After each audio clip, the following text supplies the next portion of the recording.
그렇게 만약에 이제 된다 그러면은 방법이 없는 거죠. 방법이 없기 때문에 그걸 어떤 식으로 이제 해결할 것인가. 그렇게 보면 이제 결국은, 우리가, 목표를 한 것을 빨리 달성을 해야 되는데, 그거는 이제 한 나라 단위는 효과가 없거든요. 한 나라. 우선, 온실가스 제일 많이 G20이 배출하는 게 80%입니다. 80%. 그러니까 G20을 포함한 나라들이 우선 적극적으로 노력을 해야 되는데, 그 다음에 이제 개도국은 굉장히 빠르게 지금 에너지를 쓰고 있거든요. 또 특히 이제 개도국에서 가장 많이 지금 쓰는 에너지가 석탄이에요. 석탄. 그러니까 이제 석탄에 대한 것을 이제 제한하는 여러 가지 형태로 이제 나오고, 그 다음에 이제 투자하는 회사가 석탄 발전소나 석탄을 쓰는 공장은 이제 투자를 안 하는 거죠. 그래서 투자를 안 해서 이제 그걸 못하게 하는데, 우리나라 같은 경우에는 지금 이제 석탄 발전소가 강원도 뭐 삼척하고 강릉 쪽에 아주 대형 석탄 발전소예요. 대형 석탄 발전소 하나가 원전 하나의 용량입니다. 그렇게 막 어마어마하게 큰 걸 지금 짓고 있잖아요. 그 다음에 우리나라에서 또 투자를 해가지고 베트남이나 인도네시아에 또 석탄 발전소를 또 투자해가지고 또 짓고 있는 게 있어요. 그래서 지금 현재 우선순위로 치면은 제일 먼저 해야 되는 게 뭐냐면 석탄 발전소를 줄이는 겁니다.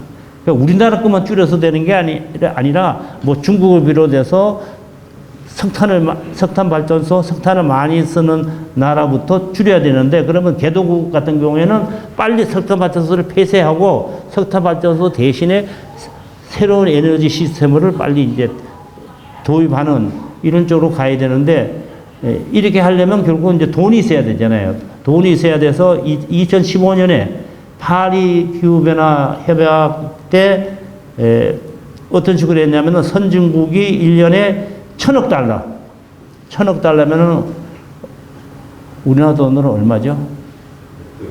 예? 100조입니다, 100조. 근데 1,000억 달러는 실제로 되질 않아요.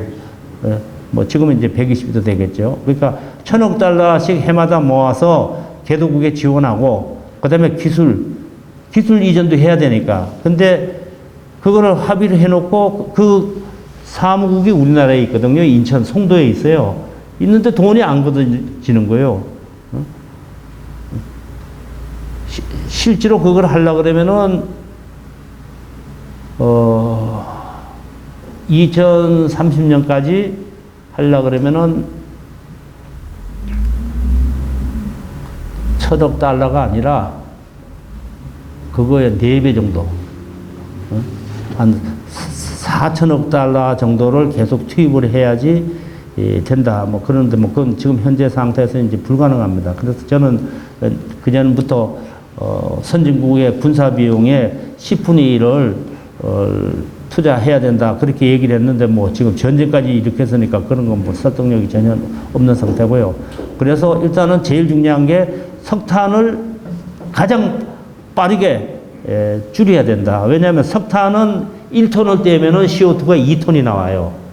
석탄은. 그 다음에 제일 많이 나오는 게 또 시멘트는 1톤을 생산하려면은 1톤의 CO2가 나와요. 그러니까 우리나라가 시멘트를 5천만 톤 생산하거든요. 그러면 5천만 톤의 CO2가 나오는 거예요. 그 다음에 포스코 같은 경우에는 석탄으로 광석을 녹이잖아요. 근데 포스코가 1년에 철을 생산하는 게 3천만 톤이 좀 넘거든요. 3천만 톤이 좀 넘으면은 어떻게 되죠? 2를 곱하면은 6천만 톤? 한 7천만 톤이 나오는 거예요. 그러니까 우리나라 전체 온실가스의 10분의 1 이상이 포스코 한 회사에서 나오는 겁니다. 그 다음에, 그러니까 철은 2톤이고, 제가 잘못 얘기했어요. 철은 CO2가 2톤 나오고, 그 다음에 시멘트는 1톤 나오고요. 석탄은 3.7톤이 나오는 거예요. 3.7톤. 근데 석탄 1톤이 얼마나 양이 적으냐면요. 요 정도예요, 요 정도.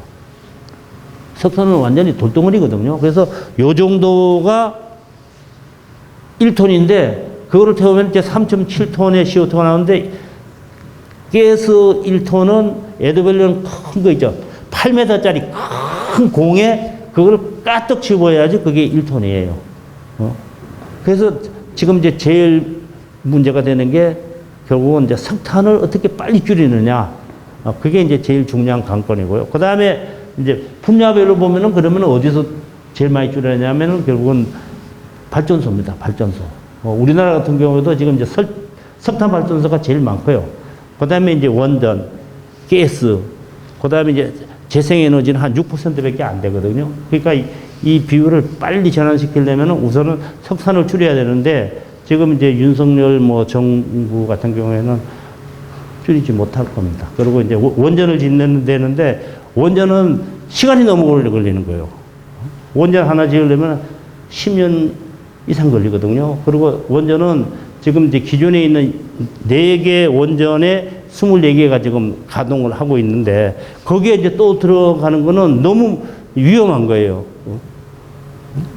너무 밀집도가 많으니까. 그러면 이제 새로운 지역에다가 짓는 거는 불가능합니다. 우리나라에서 그 4개 지역 빼놓고 다른 데 짓는 거는 주민들이 뭐 반발이 뭐 상상할 수 없을 정도이기 때문에 이제 그게 이제 힘들고. 그 다음에 또 하나는 이제 후쿠시마 사고가 나면서 원전은 발전 코스트가 이제 계속 높아지는 거예요.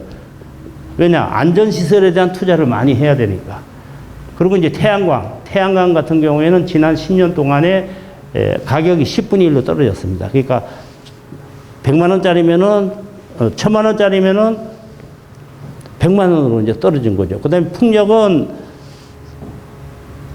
1000만 원짜리라고 치면은 300만 원. 그러니까 70%가 떨어졌어요. 그래서 풍력하고 태양광은 이제 기술 혁신, 대량 생산 이거에서 굉장히 이제 빠르게 가격이 떨어지고 있는데 문제는 이제 우리나라 같은 경우에는 이제 돈 버는 사람들이 가장 쉽게 풍력 발전소를 설치할 수 있는 데가 이제 산이니까 산에 나무를 막 자르고 막 해가지고 결국 이제 언론에서 태양광이 실제로는 가장 환경 친화적인에도 불구하고 그것은 환경을 파괴시키는 걸로 이렇게 이제 인식을 되게 만든 거죠. 그래서 그거는 이제 하려면은 지역 주민들하고 그것을 투자하는 사람들하고 공동으로 협업을 해서 지역 주민에게도 이익이 공유되는 쪽으로 해야지 그것이 해결되지. 그렇지 않고는 또 상당히 이제 어려운 쪽에 와 있습니다. 그렇지만 어쨌든 줄이는 방법이 아니고는 방법이 없어요. 그 다음에 태양광에 못지않게 이제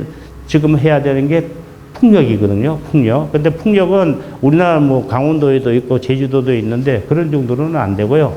바다에다 세워야 돼요. 유럽도 이제 북해에 굉장히 큰 게 있어요. 뭐.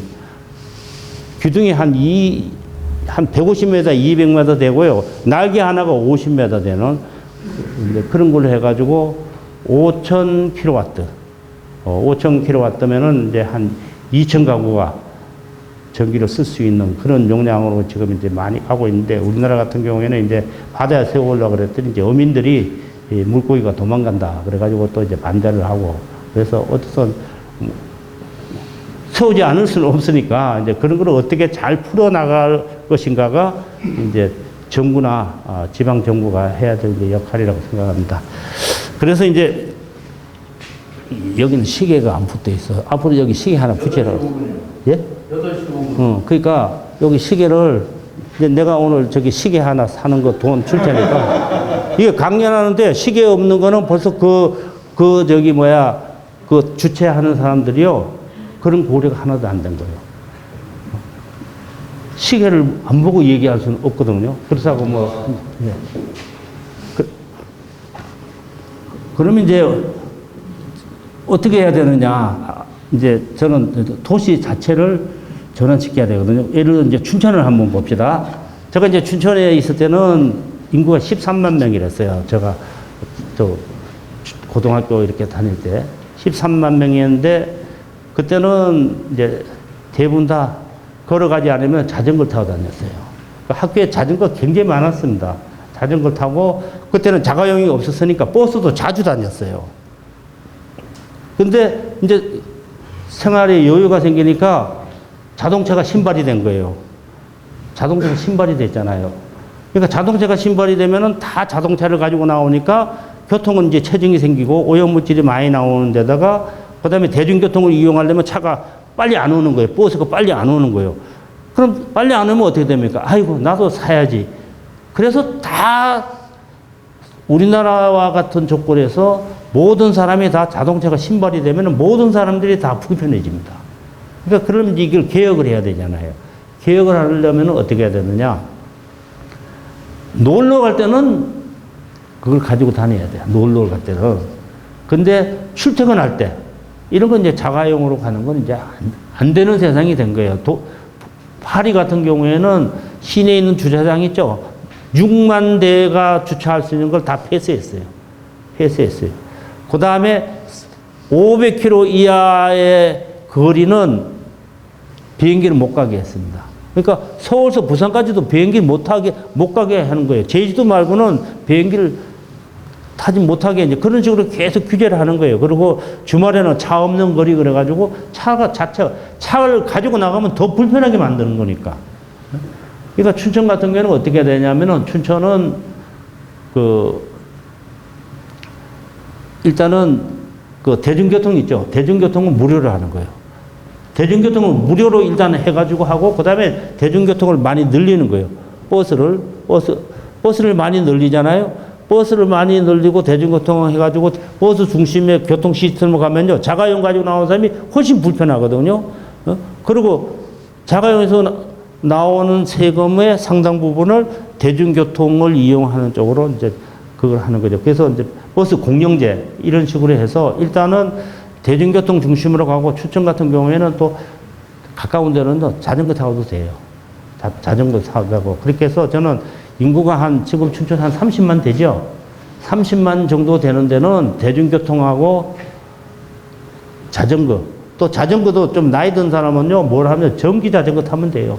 전기 자전거 타면은 좀 오르막길은 전기 자전거로 해서 저는 교통 시스템을 바꿔야 됩니다. 그러니까 왜냐하면 교통 시스템이 전체 그 CO2의 약 한 13% 되거든요.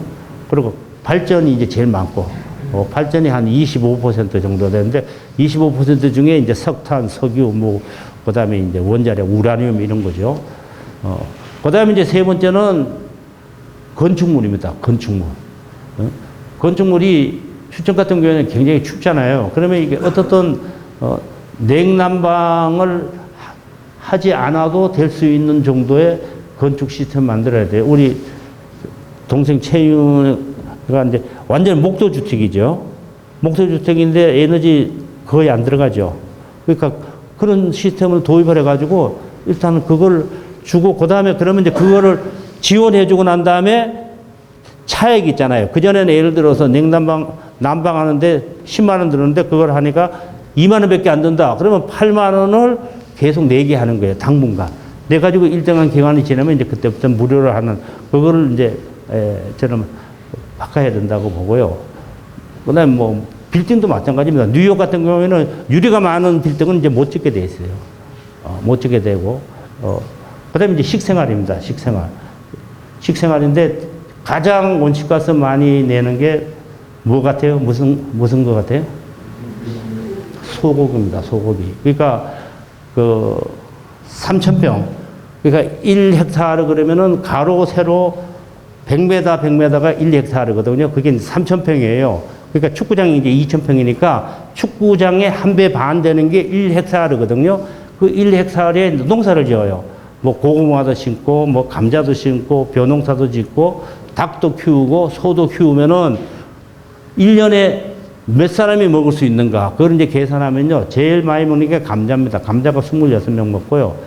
쌀이 22명이 먹을 수 있어요. 그리고 이제 제일 적게 하는 거는 소는 0.3명이 먹습니다. 그러니까 소는 온실가스도 워낙 많이 나오고, 대기물하고 메탄가스도 나오고, 그러니까 결국 이제 소고기는 같은 고기를 먹는다 치면은 닭고기는 소고기보다 훨씬 적게 나오니까 이런 식으로 이제 식생활을 전환하는 쪽으로 가야 되는데 독일은 벌써 10%가 이제 채식으로 바뀌었어요. 그 사람들은 고기가 밥인데 굉장히 빠르게 이제 전환하고 있거든요. 근데 우리나라도 이제 조금씩은 변화하는데 제가 이제 시내에 있지만은 시내 채식 식당이 없어요. 서울시청에는 채식을 해줍니다. 그 이제 공무원들 중에 이제 원하는 사람들 해주는데 그렇게 해서 식생활도 이제 바꿔야 되고 그 다음에 또 하나는 가장 이제 쉬운 거는 뭐냐면은 자기가 쓰는 가전제품은 다 1등급을 해야 돼요. 1등급. 어떤 사람은요 1등급부터 5등급은 빨간데 그거를 막 쓰는 사람도 아직도 많아요. 응? 그러니까 가전제품 뭐 냉장고, 세탁기, 에어컨, 뭐 TV 이런 거 전부 다 이왕 쓴다 그러면은 안 쓰면 제일 좋지만 그건 뭐 불가능하게 됐으니까 이런 식으로 이제 전환하는 이런 쪽으로 가고 식생활도 만약에 그걸 한다 그러면 이제 지금은 이제 콩고기나 실제로 이제 고기하고 맛이 비슷한 이런 것도 지금 이제 많이 개발을 해가지고 잘 구별할 수 없을 정도로 만들고 있고요. 그 다음에 이제 배양하는 뭐 것도 지금 개발을 하고 또 이제 앞으로는 아마 지금 어린이들은 앞으로 뭐라 그러나 곤충 벌레 있죠. 그걸 가지고 이제 가루를 만들어서 단백질 하는 그런 쪽으로 이제 많이 갈 걸로 저는 생각합니다. 그래서 그러려면 이제 우리의 생활 양식이 어떻게 바뀌어야 되느냐. 지금과 같이 뭐 자동차 가지고 다니고 그다음에 뭐 가전제품 쓰고 이런 생활에서 이제 벗어나서 할 수 있는 방법은 저는 문화적인 쪽으로 가야 된다고 봐요. 우리가 이제 물질 중심의 사회에서 문화 쪽으로 가야 된다. 가장 이제 대표적인 게 제주도에 이제 제주 올레길이 만들어졌잖아요. 그 서명숙 씨가 만들었는데 우리가 그전에는 제주도 가면요. 제주도 걷는 사람이 없었어요. 렌트카 하든지 버스 타고 그냥 제주도 한 바퀴 쭉 가다가 좀 괜찮은 데 가서 10분간 구경하고 또 타고 또 가가지고 한 바퀴 쭉 보고 아, 제주도 다 봤어. 그런데 이제는 그렇지는 않거든요. 제주도 한 바퀴 도는데 뭐 한 300 몇 킬로 되잖아요. 그거를 이제 한 달간 걸을 수 있는 정도라서 걸으면서 제주도의 풍광도 보고 아름다운 것도 보고 이런 식으로 이제 가는 생활로 이제 저는 전환해야 된다 보고요. 이제 강원도 같은 경우에는 이제 가장 저는 좋은 조건을 가지고 있다고 합니다. 왜냐하면 강원도는 어떻든 통일이 되면은 금강산도 있고 설악산도 있고 이러한 이제 좋은 생태 경관을 잘 보존시키면서 활용할 수 있는 시스템을 만들어야 되거든요. 근데 그 이제 개발 자체가 강원도 벌써 난개발이 너무 많이 됐어요. 그러니까 산이 이렇게 있는데 산을 바로 앞에다가 큰 막 콘도 이런 걸 막 짓잖아요. 그러면 이게 지나가면은 그 산에 가려. 그거는 아주 잘못된 겁니다. 어떻게 해야 되냐면은 만약에 설악산 그러면은 설악산 근처에는 그런 높은 건물을 못 짓게 하고요. 일정한 도시, 속초면 속초에 전부 다 그런 걸 모아야 돼요. 숙박시설 이런 걸 그쪽에 다 모으고 설악산이나 그 주변에 있는데 가는 때는 전부 다 전기버스로 간다든지 예? 대중교통으로 해가지고 많은 사람들이 같이 가서 그거 보고 그냥 오는 거죠. 그런 쪽으로 해가지고 그게 이제 그 벌꿀통 생태관광이라고 그러는데 그걸 모아가지고 보고 다시 와서 그쪽에 이제 원래 상태로 이제 보존하는 쪽으로 가야 되는데 지금 이제 강원도는 그렇게 하지 않고 막 지었어요, 지금. 막 때려져 가지고 이렇게 때려지면은 사람들이 안 옵니다. 거기 강원도를 왜 갑니까?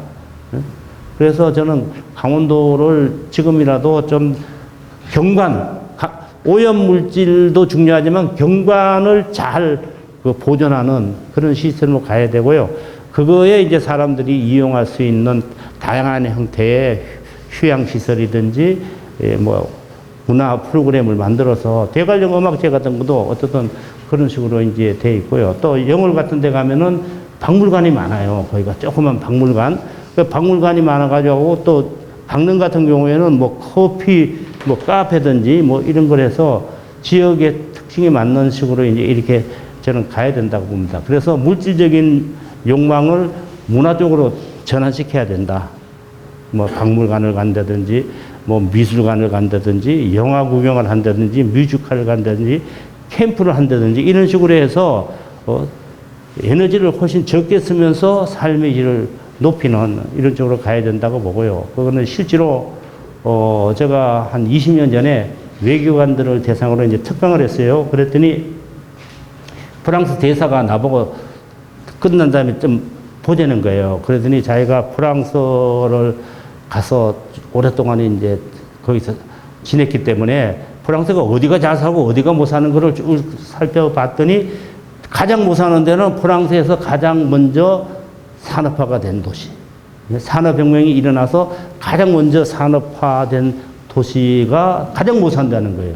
왜냐? 이게 이제 사양 산업이 돼가지고 사양 산업이 되니까 거기에 이제 일할 수 있는 사람도 줄어들고 환경은 나쁘고 그러니까 범죄 발생률은 높아지고 그래서 이제 그쪽이 못 살고 프랑스에서 가장 잘 사는 데는 아주 주변에 있는 경관이 좋고 뭐 강물도 흐르고 숲도 있고 이제 그런 데 가면은 거기에 뭐 카페 같은 것도 있고 좋은 휴양 시설이 있어서 거기에 카페들은 이제 관광객들이 와서 뭐 와인 한 잔 그러면 와인도 우리나라 같이 그냥 공장에서 나온 게 아니고 그 지역의 마을에서 생산된 와인을 주고 또 이제 그쪽에서 뭐 아코디언 잘하는 사람이 아코디언을 쳐주고 뭐 치즈 거기서 또 생산된 치즈도 제공하고 그러고 나올 때는 또 이제 거기 기념품도 사고 그렇게 해서 그 지역에 사는 사람들도 훨씬 보람 있게 살고 또 거기에 가는 사람들도 훨씬 더 여유를 가질 수 있는 이런 쪽으로 보면서 저보고 우리나라는 강원도밖에 없다는 거예요. 저보고. 그래서 내가 강원도요 그랬더니 강원도 살려야 된다고. 그래가지고 제가 김진선 지사를 만난 거예요. bun국현 그 유황협회 사장하고 강원도를 하는데 우선 강원도 오는 사람을 여름에 뭐 1,000원을 받는다 그래서 그런 거 1,000원 받으려면 하지 마시오. 최하 5,000원을 받아야 된다. 1,000원을 받으면은 1,000원밖에 생각 안 한다. 그래서 강원도 들어올 때는 그런 그 입도세 이런 것도 특정한 계절에는 받아야 되고 그렇게 하려면 강원도를 동아시아의 스위스로 만들자. 스위스는 여러분 스위스 가보면은 스위스가 산 있죠, 호수가 있죠, 숲이 있죠. 근데 우리 강원도는 또 뭐가 있습니까 거기에? 우리는 거기에다가 동해안에 바다가 있잖아요.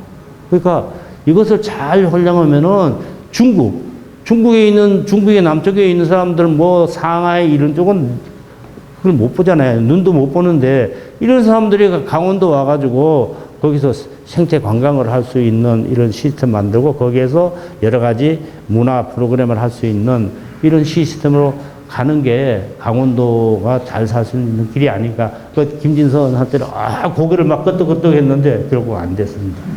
강원도 사람들이 추진력이 떨어져요. 내가 이렇게 봐도 강원도 사람은 좋은데 추진력이 떨어지는 거예요. 그래서 강원도 사람은 직장에서 뭘 많이 시키냐면요.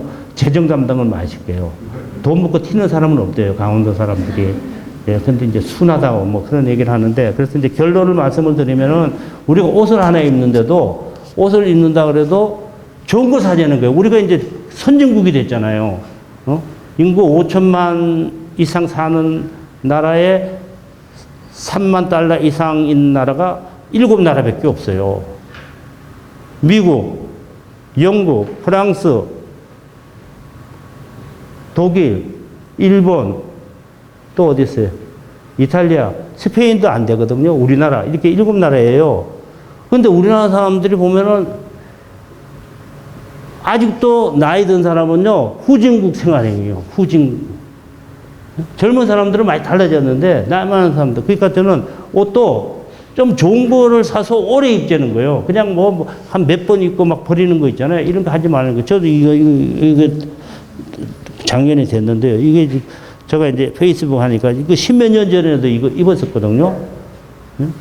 그러니까 좀 좋은 거를 오래 쓸 수 있는 이런 쪽으로 가야지 옷을 하나 만드는데 얼마나 많은 물이 사용되고 얼마나 많은 CO2가 나오고 얼마나 많은 그 오염 물질이 나오는가. 이 과정을 우리가 모르고 그냥 돈만 있으면 그냥 막 살 수 있는 걸로 생각하는데 이제 그런 면에서 뭐를 하나 사더라도 좋은 거를 오래 쓰는 거. 이양. 이런 쪽으로 좀 저는 갔으면 합니다. 그리고 건축물도 좀 잘 지어가지고 요새 짓는 아파트는 옛날에 지은 것보다 훨씬 좋아요. 우리 최송 씨 어디 있습니까? 최송 씨가 내가 처음에 거기 집에 갔잖아요. 그 어디지? 역곡? 욕국을 갔는데 이게 집이 아니에요, 집이. 옆방에 있는 사람이, 옆집에 있는 사람이 막 얘기하는 게 다 들려. 예? 근데 요새는 그런 건 없잖아요. 이제 층간 소음도 막 요새 이제 줄이는 이런 시스템도 나왔기 때문에 저는 이제 그런 부분으로 이제 해야 된다고 봅니다. 그래서 이제 결론을 말씀드리면은 우리가 똑같은 용도를 하더라도 어떻게 하면 환경에 영향을 적게 주면서 할 수 있는 게 뭔가 그걸 이제 하면은 제가 이제 한 예를 들어볼게요. 이명박 대통령이 대통령 후보가 이제 돼가지고 부산에서 만났어요. 부산에서 만났더니 저보고 대운하를 도와달라는 게 처음에 대운하를 발표했거든요. 그래서 내가 안 됩니다. 아, 우리나라 삼면이 바다인데 서울서 부산 간다 그러면 바다로 가지 왜 낙동강하고 저기 한강을 터널을 뚫어가지고 강으로 가는 거예요. 그거 안 됩니다. 그 다음에 이제 4대강 그것도 안 된다 그랬어요. 그랬더니 이제 뭐 그걸 해가지고 제가 이제 탄압도 받고 그랬는데 저는 어떤 생각을 하냐면 그 사람은 계속 토목공사, 건설회사에 다녔기 때문에 거기에 생각이 머물러 있는 거예요. 저는 어떤 생각을 했냐면은 모래라는 원료를 가지고 시멘트를 섞어서 콘크리트를 만드는 거는 부가가치가 적고 온실가스를 많이 내니까 그 모래를 가지고 반도체를 만들자는 거예요. 반도체 원료가 뭡니까? 모래입니다. 그 모래를 가지고 반도체를 만들어서 우리가 세계적인 반도체 국가가 된 거 아니에요. 태양광, 우리가 지금 쓰는 태양광도 모래입니다. 그거를 폴리실리콘으로 해서 99.99999 나노 정도로 순도를 높여서 거기에 은실을 입혀서 태양에너지를 전기로 생산하는 쪽으로 가는 거거든요. 그리고 또 거기서 나오는 그 찌꺼기, 태양광 폴리실리콘 나오는 찌꺼기를 가지고 단열재를 만들면요, 무지무지하게 단열이 잘 돼요. 오시아의 그 회장이 길에서 이제 날 만났더니 날 끌고 자기 회사로 가져가서 갔는데 이쪽에서 막 불을 막 쏴요. 그러면 이쪽이 뜯어내는데 뜯어내지는 않는 거예요. 그건 이제 개발한 거죠. 그래서 저는 이제 그런 식으로 똑같은 물질이라도 훨씬 부가가치가 높은 쪽으로 우리가 가야지. 우리가 이제 선진국인데 과거와 같이 일본이 시멘트를 5천만 톤을 써요. 일본은 우리나라보다 국토가 3.5배나 높습니다. 그리고 일본이 토목국가라 그러는데 시멘트 소비량은 우리하고 똑같단 말이에요. 그럼 우리가 얼마나 많이 씁니까? 그리고 뭐 30년 되면 아파트를 때려 부숴가지고 또 재건축을 해가지고 돈을 번다. 이런 거는 이제 상상을 할 수가 없는 시대가 된 거예요. 그래서 뭐 공항을 뭐 흑산도에다 무슨 공항을 만든다. 예? 또 새만금에다 공항 만든다. 이거는 말이 안 되는 거예요. 예? 아니, 남쪽에서 제일 가까운, 제일 먼 데가 400m, 400km밖에 안 되는데 그 비행기를 타고 가면은 그 철도로 가는 것보다 온실가스가 100배가 나오는데 그런 시스템으로 가서 어떻게 에너지를 재료로 만들 수 있습니까? 그래서 저는 결론은 21세기는 환경과 문화와 여성의 세기다. 그리고 일자리, 예? 아까 미국도 10년 동안에 2,200만 개의 그 일자리를 만든다. 마찬가지로 우리가 환경을 살리면서 일자리를 만들 수 있는 그 시스템으로 빨리 전환해야 됩니다. 빨리 전환해야 되는데 지금 정치하는 사람들이 그런 인식이 없어요. 정치하는 사람한테 이번에 광역단체장한테 일자리하고 그 기후환경 문제 이렇게 했더니 우선순위가 다 일자리가 첫 번째로 나왔어요.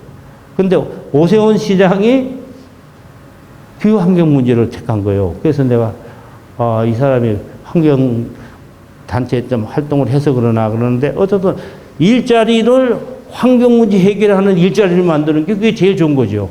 일자리 따로 하고 환경문제 따로 할 필요가 없는 거거든요. 그런 면에서 저는 하고 또 그런 이제 대표적인 예 중에 하나가 테슬라 같은 거죠. 테슬라는 전기 자동차 아닙니까? 그죠? 그리고 우리가 기존에 나온 자동차는 엔진이거든요. 엔진. 내연기관이 있는 거 아닙니까? 근데 테슬라 그 공동 대표 중에 한 사람이 한 5년 전에 우리나라에 왔어요. 제가 만났습니다. 만났더니 이 사람이 가지고 있는 원칙이 뭐냐면요. 전기 자동차를 개발하는데 자기네들이 만든 특허는 전기 자동차를 생산하는 데는 무료로 다 쓰게 하는 거예요. 그래서 자기는 전기 자동차하고 싸우는 게 아니라 내연기관하고 경쟁해서 이기는 게 목표이기 때문에 전기 자동차의 이거를 캐파를 훨씬 크게 만들자. 그렇게 해가지고 이제 이 사람이 결국 이제 테슬라 전기 자동차를 만들고 전기 자동차에 태양광을 이용해서 전기를 생산하는 이런 쪽으로 가가지고 지금 테슬라가 100만 대를 생산하고 있어요. 1년에 100만 대 생산하는데 폭스바겐은 1년에 1000만 대를 생산하거든요. 근데 폭스바겐보다도 훨씬 자산 가치는 높거든요. 아주 쉽게 말씀드리면 테슬라 하나가 도요타, 폭스바겐, 현대, 기아 자동차 이런 것 9개 차를 합친 것보다 테슬라 하나가 자산 가치가 높은 거예요. 그게 왜 그러냐? 전기 자동차만 생산하는 것이 아니라 거기는 전부 다 스마트 시스템을 여가지고 그걸 통해서 테슬라 다니는 모든 자동차는 거기에서 데이터를 다 축적해가지고 다 모아줍니다. 모아주면은 그걸로 해가지고 어느 거리를 가면은 어떤 문제가 있고 어떤 데는 몇 시에 교통 문제가 생기고 그렇게 해가지고 이제 학교 가는 데는 학생들이 등교할 때는 거기는 자동으로 해가지고 그 이제 데이터를 모아가지고 가는 거예요. 그러니까 움직이는 데이터에 움직이는 핸드폰이에요. 핸드폰이 움직이는 핸드폰으로 이제 전환시켜서 결국은 부가가치가 이제 높아지고 그걸 통해서 이제 그쪽이 전기 자율주행차를 만들어서 또 그 전기 자율주행차를 만들면 그 안에서 또 뭘 할 것인가 그걸 연구해서 또 거기에 맞는 또 수익 사업을 올리는 쪽으로 준비를 하고 있거든요. 그래서 저는 이제 그런 면에서 기존에 있는 우리나라의 제조 시스템 이런 걸로는 지탱 가능하지 않다. 그래서 우리나라 지금 반도체가 어려운 이유가 그거예요. 왜냐하면 삼성은 자기네가 공장도 가지고 있으면서 또 다른 거하고 해서 수출도 하잖아요. 그러면 이제 애플 같은 경우에는 삼성하고 경쟁을 하는데 애플이 경쟁하는데 삼성에 있는 반도체를 사겠습니까? 파운드리로 해가지고 대만에 있는 걸 싸는 거예요. 왜냐? 이쪽으로 주면은 경쟁하는 데에서 정보도 빼갈 수 있기 때문에 그래서 삼성이 가지고 있는 전략이 지금 굉장히 어렵습니다. 어려워서 주식도 지금 삼성 먼저 뭐 무조건 주식이 올라가는데 막 떨어지고 있잖아요. 그래서 이제 그런 거를 감안하면은 우리나라가 해야 될 역할은 뭔가 또 우리가 해외 진출해서 우리가 가지고 있는 기술은 굉장히 높거든요. 우리나라 기술이 진출해서 다른 제3세계의 환경 문제를 해결하면서 우리나라의 고용도 늘릴 수 있는 이런 전략으로 가는 게 바람직하지 않나 이런 생각입니다. 그래서 그 결론은 쾌적한 환경에서 강한 경제가 나온다. 오염된 환경에서 강한 경제가 나오는 것이 아니고 쾌적한 환경에서 강한 경제가 나온다. 그런 게 제 생각입니다. 이상입니다.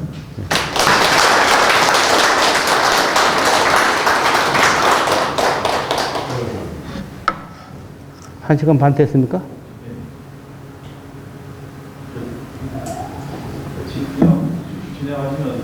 응? 응? 질문 한두 개 받으시고. 질문하세요. 반박해도 좋고. 말씀 잘 들었습니다. 예전에도 그런 적이 있었는데 행복하고요. 아까 그 국가는 국민들에게 안전과 건강과 생명을 보호해줘야 된다고 하시는데요. 후쿠시마 원전이 터지면서 이제 그 물을 방출하면서 결국 우리가 그 물고기라든지 그런 물을 먹어야 되잖아요. 그것에 대해서 어떻게 대처했는지 꼭 듣고 말씀을 좀 듣고 싶었습니다. 무슨 막류하는 거야? 네? 뭐 어디서 막류하는 거? 후쿠시마 원전에서 예. 우리도 그걸